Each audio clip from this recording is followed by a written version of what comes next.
Добрый вечер, уважаемые телезрители. В прямом эфире вечерние новости. В студии Менджабонуи Акбарали. В здании правительства Республики Таджикистан под председательством основателя мира и национального единства, лидера нации, президента Республики Таджикистан, председателя правительства страны, уважаемого Эмомали Рахмона, состоялось расширенное заседание правительства Республики Таджикистан.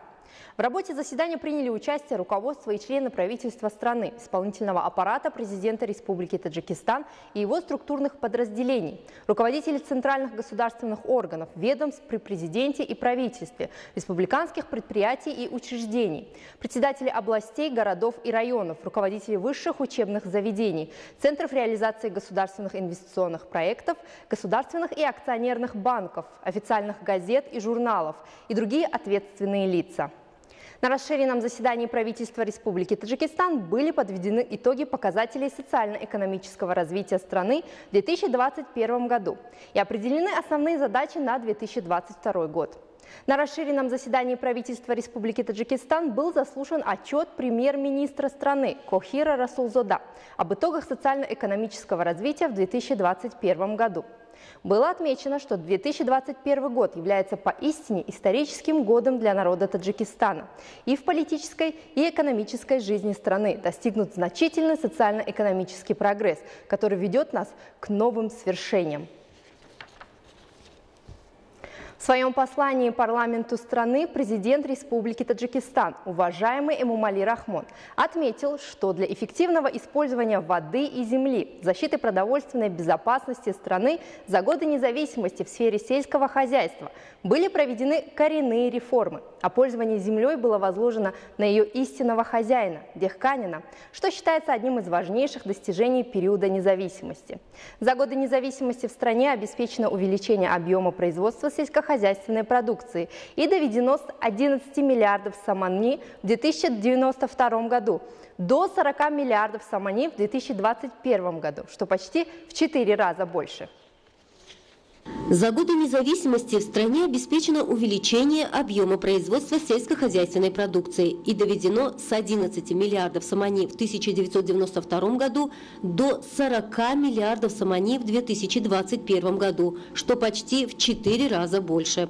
В этот период в стране были орошены 54 гектара новых земель, и наряду с этим ежегодно на площади около 200 тысяч гектаров осуществляется повторный сев культур. Следует отметить, что в настоящее время более 90% производства сельскохозяйственной продукции приходится на частный сектор. Благодаря самоотверженному труду земледельцев обеспечивается изобилие на продовольственном рынке. В период независимости, наряду с осуществлением реформы сферы сельского хозяйства, правительство страны для поддержки и развития различных секторов сферы приняло и реализовало ряд программ. Для развития сферы в этот период за счет всех источников государственного финансирования было направлено более 18 миллиардов самани, в том числе 9,4 миллиардов самани в рамках реализации 29 государственных инвестиционных проектов. Вдобавок к этому для сферы определено множество налоговых и таможенных льгот, благодаря чему во всех секторах сферы достигнуты заметные результаты. Например, в течение 20 лет количество птицеводческих предприятий с 21 было доведено до 200, и производство птичьего мяса увеличилось в 9 раз. Импорт птичьего мяса с 65 тысяч тонн на сумму 50 миллионов долларов США в 2014 году снизился до 3 тысяч тонн на сумму 9 миллионов долларов США в 2021 году, то есть по объему более чем в 21 раз. Наряду с этим, благодаря государственной поддержке и предоставленным льготам, успешно стали развиваться сферы садоводства и виноградарства, животноводства и птицеводства, рыбоводства и пчеловодства. В результате осуществления программ развития сферы в период независимости площади садов и виноградников в стране увеличились в 3,6 раза, а производство фруктов и винограда в 4,3 раза. Если общая площадь садов и виноградников в 1991 году составляла 56 тысяч гектаров, то в 2021 году этот показатель был доведен до 202 тысяч гектаров. В результате осуществления отраслевых программ и предоставления льгот правительством страны эти сферы получили заметное развитие, благодаря чему в сельскохозяйственной сфере были созданы 700 тысяч новых рабочих мест. Наряду с этим, с целью поддержки в условиях изменения климата и стихийных бедствий, в особенности засухи и наводнений, распространения инфекционного заболевания COVID-19 в последние 2 года и для предотвращения их отрицательного влияния, земледельцы страны в 2021 году были освобождены от выплаты налога от производителей сельскохозяйственной продукции, то есть от единого налога. Это начинание дало возможность увеличить производство сельскохозяйственной продукции в текущем году на 6% по сравнению с предыдущим годом. В результате было обеспечено изобилие товаров первой необходимости на продовольственном рынке страны. Для периода независимости потребность населения на мясо и картофель в основном обеспечивалась за счет импорта. И если в 1991 году в Таджикистан с потребительской целью было импортировано 150 тысяч тонн мяса и 325 тысяч тонн картофеля, то в настоящее время с этой целью в страну вообще не импортируется мясо и картофель. Наряду с этим в 2021 году экспортировано более 200 тысяч тонн фруктов и овощей, что на 70 тысяч тонн больше по сравнению с 2020 годом. В последние годы, в особенности в 2 последних года, в нашей стране и многих странах мира продолжается засуха и маловодье. В соответствии с данными средств массовой информации и Организации Объединенных Наций, в настоящее время в десятках стран планеты наблюдается голод. В таких условиях мы должны очень серьезно относиться к использованию имеющихся ресурсов и возможностей, прежде всего земли и воды, регулярному увеличению объема производства пищевых продуктов и наряду с этим вопросу экономии и бережливости. Соответствующим структурам и органам необходимо полностью реализовать отраслевые стратегии и программы и принять своевременные меры для развития семеноводства, улучшения урожайности сельскохозяйственных культур, умножения объема производства сельскохозяйственной продукции, а также увеличения экспортного потенциала страны.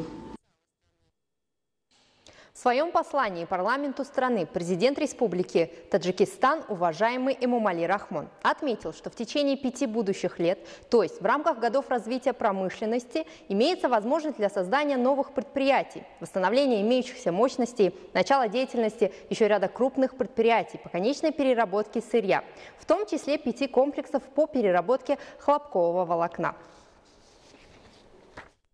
Правительство Таджикистана поставило задачу профильным ведомствам страны привлечь инвестиции и построить 5 комплексов по переработке хлопкового волокна к 2027 году, а также обеспечить переход на полный цикл переработки производимого в стране хлопковолокна. Вдобавок к этому, с учетом создания факторов стимулирования, необходимо как можно раньше на бездействующих промышленных предприятиях, в том числе текстильных, находящихся в распоряжении государства, наладить систему корпоративного управления и с привлечением частного сектора обеспечить их эффективную деятельность. По данным профильных ведомств экономического блока страны, на территории республики функционирует свыше 100 хлопкоочистительных фабрик, производящих более 100 тысяч тонн хлопковолокна, из которых текстильными предприятиями республики перерабатывается лишь порядка 20 тысяч тонн в год. В прогнозе основных макроэкономических показателей Республики Таджикистан на 2021-2023 годы планируется сократить экспорт хлопковолокна в ближайшие 3 года на 20 тысяч тонн. В 2021 году планировалось экспортировать 70 тысяч тонн волокна на сумму $102,5 миллиона.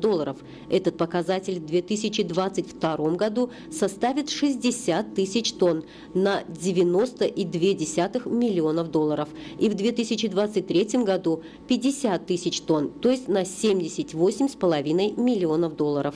По статистическим данным, за 11 месяцев 2021 года экспортировано свыше 88,7 тысяч тонн на сумму более $174,2 миллиона. Этот показатель более чем на 18 тысяч тонн волокна или на сумму свыше $71,7 миллионов от прогнозов по сокращению волокна на весь 2021 год. Таким образом, если до 2027 года в стране будет налажен полный цикл переработки хлопковолокна, то в последующие годы на экспорт будет отправляться только готовая продукция. Зумрат Файзиева, Дильшоди Хушвах, новости.